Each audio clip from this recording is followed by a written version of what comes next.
Good afternoon and thanks for joining us. I'm Sharon Yu. Just over an hour ago, Anton Lazaro was sentenced to 21 years in prison for sex trafficking at the U.S. District Court in Minneapolis. The former GOP strategist was found guilty on all counts, including 5 counts of sex trafficking of a minor. He also paid an 18-year-old to recruit younger teens to have sex with him for money. Back in April, when he was handed a guilty verdict, prosecutors called Lazaro the Jeffrey Epstein of Minnesota, saying he will go to a prison for a long time. Prosecutors had asked for a 30-year prison sentence. The man who was beaten by Minneapolis police during the unrest following George Floyd's murder is now starting a new nonprofit. Jaleel Stallings started Good Apple Initiative in hopes to change police culture across Minnesota. His website just launched hours ago. It includes a hotline to anonymously report grievances and informational toolkits, all while trying to find the, quote, good apples and promote them to leadership positions. A lot of them do feel alone. They feel like they're alone, so they're afraid to buck against the system, afraid of retaliation and things of that nature. And we're just trying to give them a safe space to come forward and be a part of that change. Stallings was also shot by officers using rubber bullets as police try to control protesters after George Floyd's murder. He fired back out of defense and was later acquitted of any charges when body cameras contradicted the officers' stories. The Minneapolis Public School District is holding off on an unconventional cell phone policy inside its schools. The plan would put an emphasis on student voices, letting them have input on cell phones in school, then require teachers to formulate their own cell phone rules and enforcement. But one teacher who used to work in the district says she does not think that method will work. I don't think it's attainable. I've talked to many friends who are high school teachers, and when the policy changes from classroom to classroom, you lose academic time.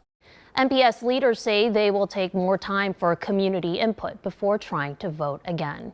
We're tracking a small wildfire near Ely right now. This is aerial video of smoke coming from the August Lake fire in the Superior National Forest. The fire was first detected Monday. It is estimated at just 3 acres, but the Forest Service says it is burning heavy vegetation in an area difficult to access.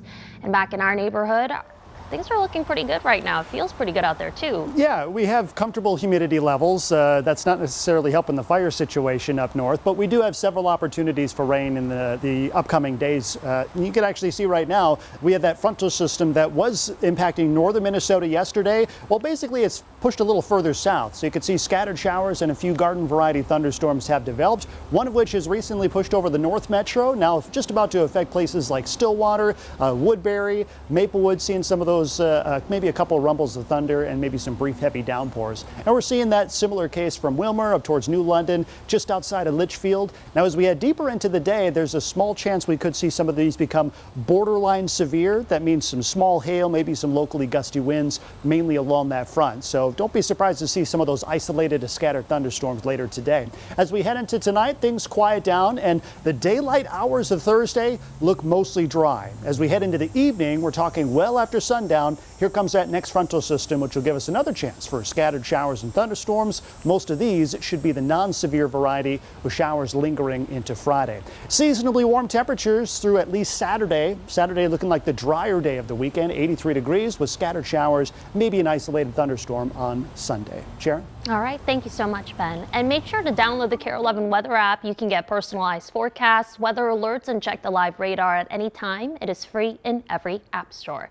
Coming up tonight on Breaking the News, $1 million in grant money stolen from a Twin Cities foundation. That's according to a newly released search warrant. Kent Erdahl is looking into the tangled digital web behind the alleged theft that stretches across the nation. All right. Thanks for joining us. We'll have more news in just about 20 minutes. Have a great afternoon.